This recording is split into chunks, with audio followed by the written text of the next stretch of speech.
ya. Kepala ikan RM10 saja. RM10 je? RM10 saja. Kira saiz ke senang? Saiz tak kira. Saiz tak Kecil kira. besar RM10 saja. Ni. Okey, saya nak order 2. Boleh. Ni ikan apa Mamu? Ini biji nangga. Biji nangga ada, rambai ada, campur-campur. Campur-campur lah. Campur-campur. Ini sekap lagi. Ni siakap. Sekap. Tengok manis punya ni. Kepala manis punya.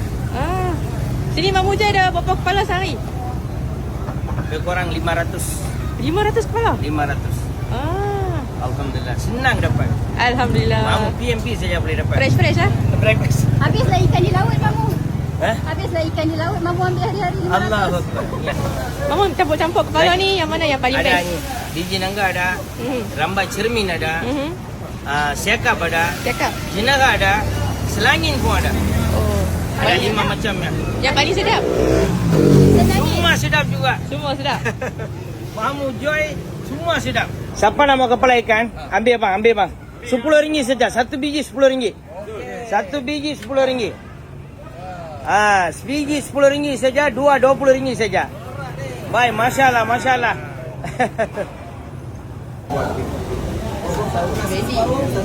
Bendi ada 6-8 biji ada. Lagi telur ikan. Besarnya telur ikan. Telur ikan besarnya. Ya ini set RM35 nya.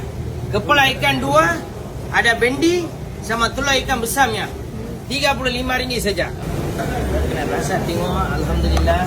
Terima kasih. Ini RM35. RM13 nya. Kepala ikan, bendi, nasi sama papadam sekali. Oh, yes. RM13. Bendi, telur ikan.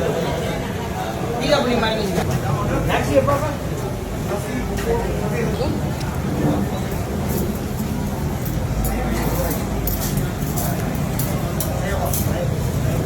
Tambah kuah lagi.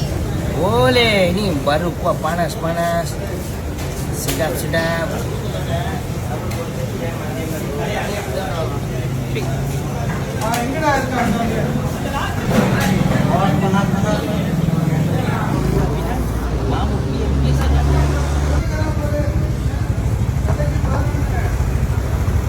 Mamu sini buka hari apa? Hari-hari saya buka. Mamu buka pagi pukul 7 buka sampai malam pukul 7 tutup. Cuti? Tak ada cuti. Tak ada cuti? Tak ada cuti. Setiap hari? Hari-hari ada. Nasi kandar Haji Muhyiddin, Bricklin Road. Mamu PMP. Bila hamil ayah?